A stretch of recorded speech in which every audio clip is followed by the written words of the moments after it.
The hospital. It was around 2015 when my dad's best friend, her grandson, and I drove to the hospital to visit my dad. I had been to this hospital before, but something about the drive felt off. The route was different, the layout unfamiliar. The building looked newer, the landscaping was lush and green, and we had to drive up a hill to get there. It wasn't how I remembered it, but I brushed it off. Maybe they had done some renovations. Maybe I had just never noticed the details before.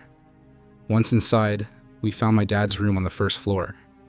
We talked for a while, catching up, before the grandson and I decided to head to the food area for some snacks. We took the elevator, pressing the button for the third floor. When the doors opened, we froze. It looked like we had stepped straight into a horror movie. The hallway ahead of us was dimly lit, and the few lights that were still on flickered ominously.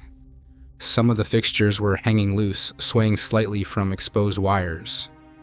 Chairs were overturned, scattered across the floor. Shadows stretched unnaturally long down the hallway, making it impossible to see where it led. The entire floor looked abandoned, like a scene from a post-apocalyptic movie. A wave of dread settled over me. Something about this wasn't right. Neither of us dared to step out fully. We instinctively stayed within the elevator doorway, one foot still inside, just in case. The silence was overwhelming. No voices, no hospital staff, no beeping machines, nothing. Just the distant hum of flickering lights.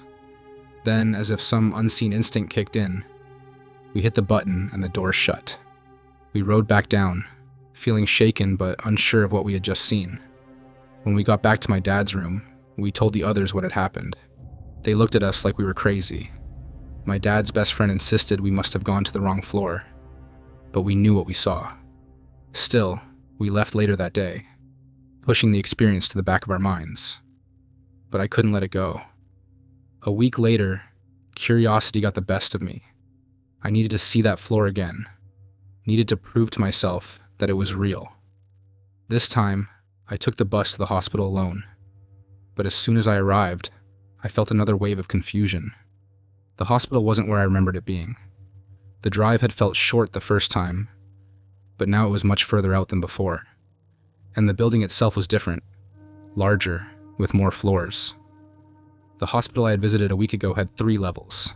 Now it had 5. I went inside, trying to shake the unease. I took the elevator up to the 3rd floor, bracing myself for the eerie scene I had witnessed.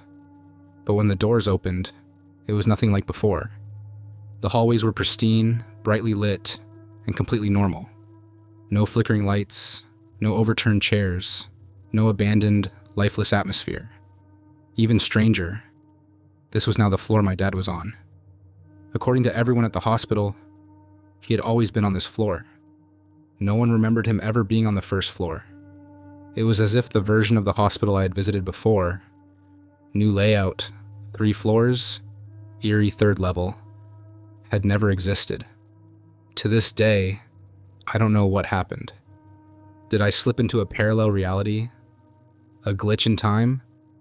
Did the hospital itself shift into a different version of itself, and I just happened to notice? All I know is that I remember what I saw, and it wasn't this reality. The castle. I'm new to Reddit, but I made an account just to share this experience. I need answers. When I was around 4 or 5, my cousin, my aunt, who was the same age as us, and I were playing outside on the front porch. That's when 2 teenagers approached us and asked if we wanted to see a castle.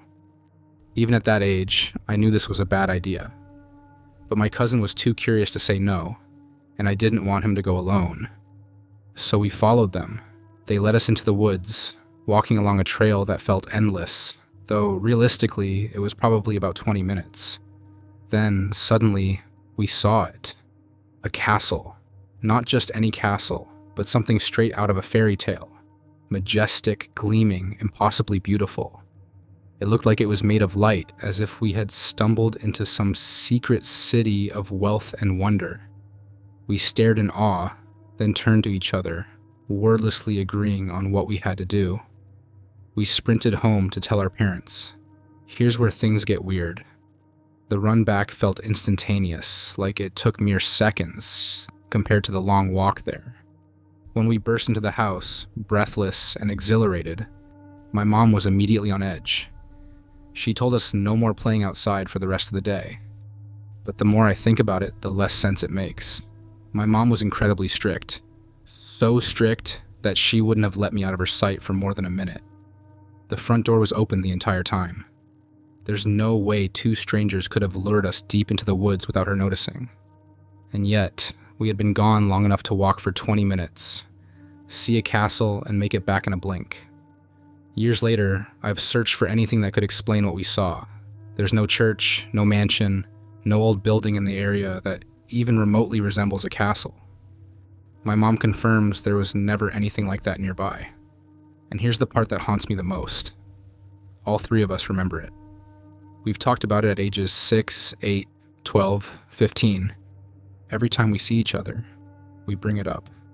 The memory has never faded or changed.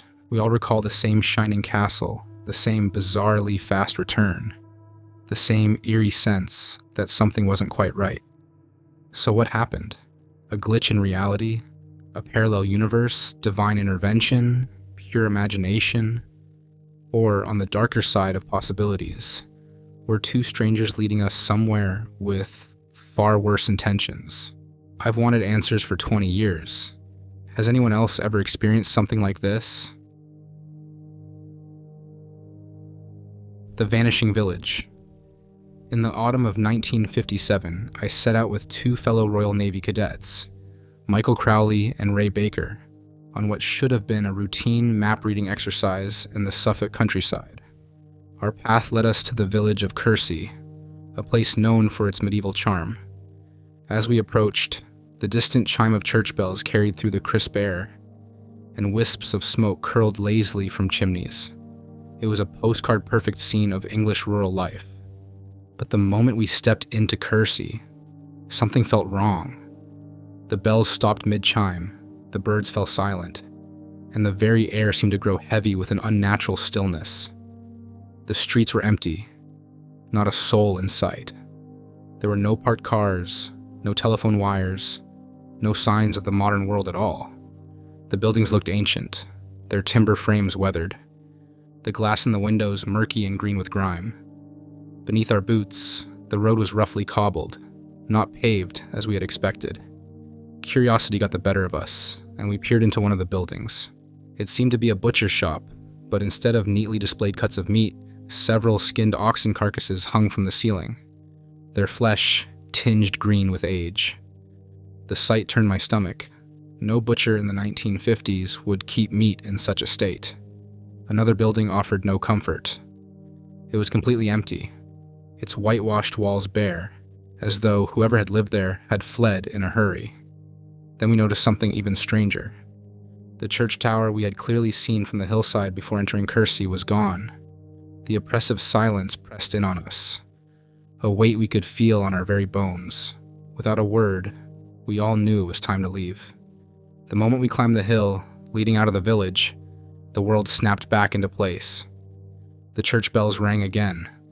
The birds sang. Smoke rose once more from the chimneys. Daring one last glance back, we saw Kersey as it should have been, with the church tower standing exactly where it had been before. Years later, we learned that paranormal researcher Andrew Mackenzie had looked into our account. His findings suggested we had experienced a time slip, a brief glimpse into Kersey's past. Historical records revealed that during the Black Death of 1348 to 1349, the village had been devastated, homes abandoned, and construction halted, including, possibly, the missing church tower. Even the butcher shop had once truly existed, though not in our time. To this day, I can't explain what happened in Kersey, but I know one thing for certain. For those few minutes, we were lost in time.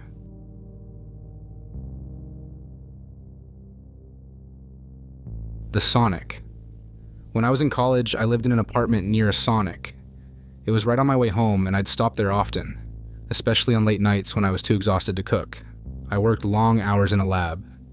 sometimes staying at school deep into the night, so grabbing a quick meal on the way home became routine. One night, I couldn't find the Sonic. It just wasn't there.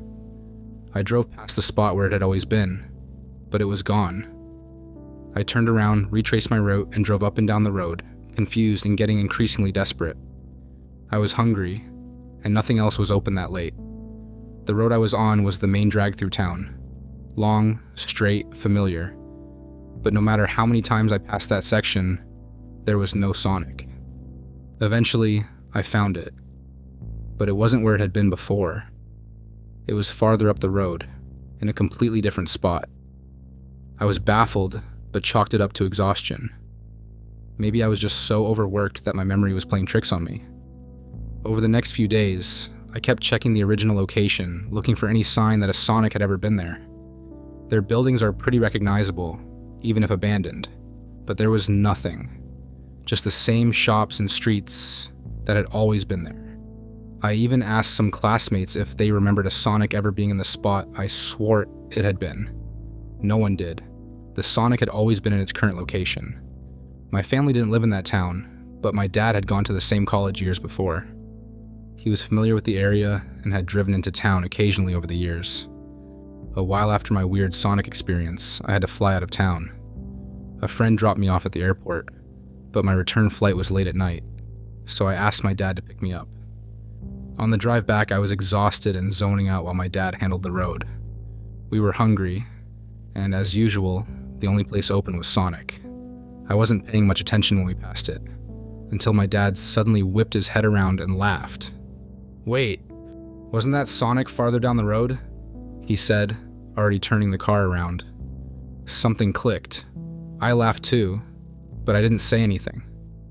I guess my dad and I are from a universe where Sonic was in a slightly different location. Or maybe reality just shifted one night, and we were the only ones who noticed.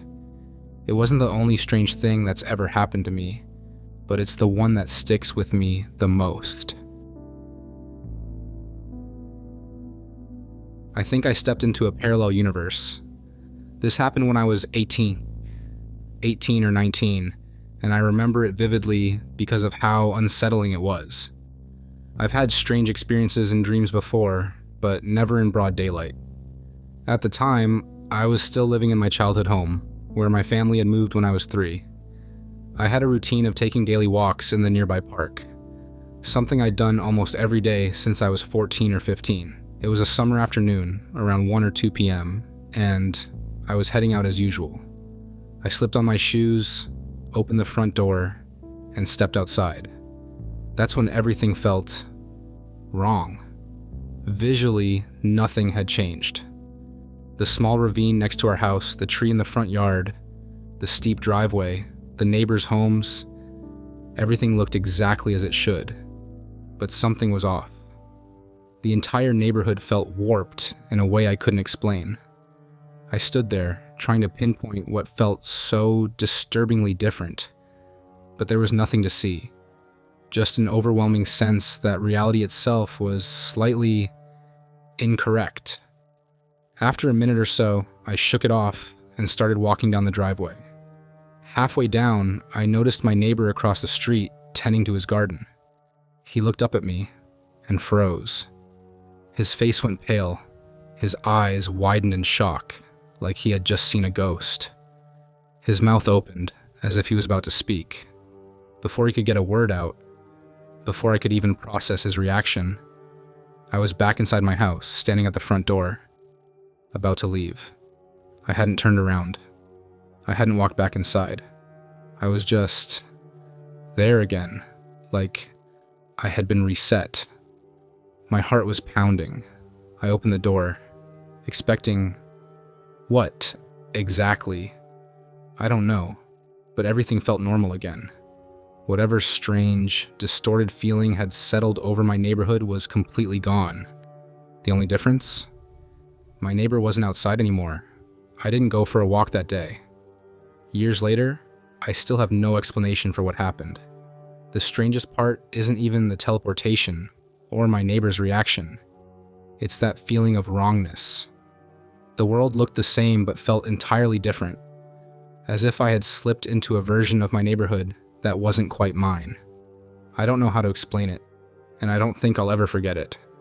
I've never told anyone this before. I'm a skeptical person, but this, I can't explain. The shop in Liverpool. Back in July 1996, my wife, Carol, and I decided to spend the afternoon in Liverpool's city centre. After arriving at Central Station, we split up. She headed to Dylan's bookshop on Bold Street to pick up a copy of Trainspotting, and I made my way to a record store on Ranelagh Street to browse for a CD. About 20 minutes later, I walked back up toward Bold Street to meet her. As I reached the incline near the Lyceum, something felt off. The usual city noise faded, replaced by an eerie quietness, like I'd stepped into a bubble separate from the world around me. Then, out of nowhere, a small van sped past, nearly knocking me over. I barely had time to react, but I caught a glimpse of the name Kaplan's written on its side. It looked old, like something straight out of the 1950s. I realized I was standing in the middle of the road, so I quickly stepped onto the pavement. That's when I looked up at Dylan's bookshop, and my stomach dropped. The store wasn't there. Instead, a sign above the entrance read, Crips. And inside, I didn't see books, but racks of handbags and shoes. Confused, I glanced around and noticed something even stranger. The people walking past me weren't dressed like it was 1990s. The men wore hats and Macs, and the women had headscarves and full skirts, like something out of an old movie. Then I saw her, a young woman in her 20s, wearing a bright lime-colored sleeveless top and carrying a modern-looking handbag. Unlike everyone else, she looked like she belonged in my time. That was all the confirmation I needed. I wasn't losing my mind. She saw the same thing I did. I followed her into the shop, and the moment we stepped inside, everything changed. The store was back to normal. It was Dylan's again. Bookshelves, modern lighting, everything just as it should be.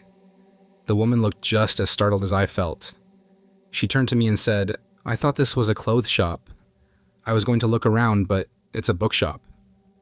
Later, I did some digging and found out that Crips had indeed been a women's clothing store in Liverpool back in the 1950s. And Kaplan's, the name on the van, was also from that era. To this day, I don't know what happened on Bold Street. Did I somehow slip back in time for a few minutes? If I had been alone, I might have convinced myself it was just my imagination. But someone else saw it too. And that's what keeps me wondering. Was it real? The King's Lynn incident. It was the late 1990s, a quiet but bright afternoon in King's Lynn, Norfolk. My father, my sister, and I had been standing near the railway station, waiting for her train to arrive. The air had that crisp, fresh feel that made lingering outside pleasant, and we had been chatting idly, watching the usual flow of traffic move along the nearby road. Just ahead of us was a roundabout, with modern cars weaving in and out of it, their engines humming in the background. We weren't expecting anything unusual that day. It was just an ordinary moment, until it wasn't. 1 second, everything was normal. The next, a strange hush fell over the area. The constant drone of engines, the distant murmur of people chatting, even the calls of birds, all of it just stopped. It was as if the entire world had paused, like the volume of reality had been turned down to zero. I felt a prickle at the back of my neck. My father and sister must have noticed it too, because our conversation trailed off, and we all exchanged uncertain glances. Something wasn't right. Then, just as suddenly as the silence had fallen, we heard something. A rhythmic, deliberate clop, clop, clop, the unmistakable sound of hooves striking the hard ground. It was coming from the road ahead. That was when we saw it. A horse-drawn cart rolled into view from around the bend. But it wasn't some modern-day tourist attraction or a reenactment. It was something else entirely. The cart was old, weathered, and looked like it belonged to another century. The horse pulling it was a heavy, muscular creature, its coat dusted with dirt as if it had been traveling for miles. And then there was the driver. The man holding the reins was rough-looking, like a character straight out of a history book. He wore old, tattered clothing, thick fabric, an open jacket, and boots caked in mud. His face was red and contorted in anger, his features twisted with something between frustration and fury. His eyes darted around wildly, searching for something, or someone. He circled the roundabout once, his grip on the reins tight. The wheels of the cart creaked under the strain. Then his gaze settled on us. For a brief, chilling moment, our eyes locked. It felt wrong. Not like the casual glance of a stranger, not like something incidental.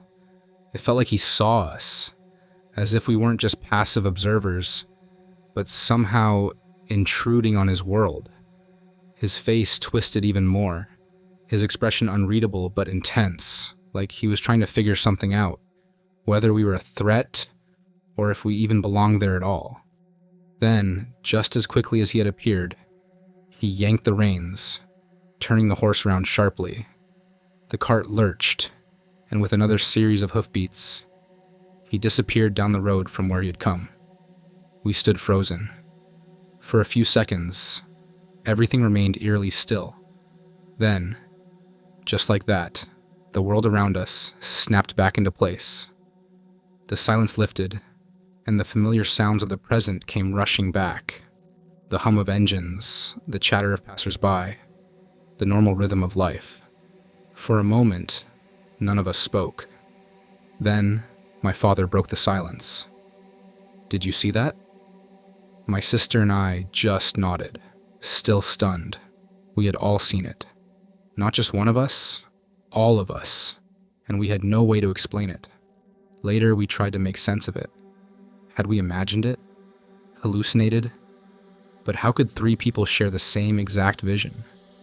Had we somehow caught a glimpse of the past, a fragment of history bleeding through time? To this day, I don't have an answer, but I know what I saw, and I know I wasn't the only one.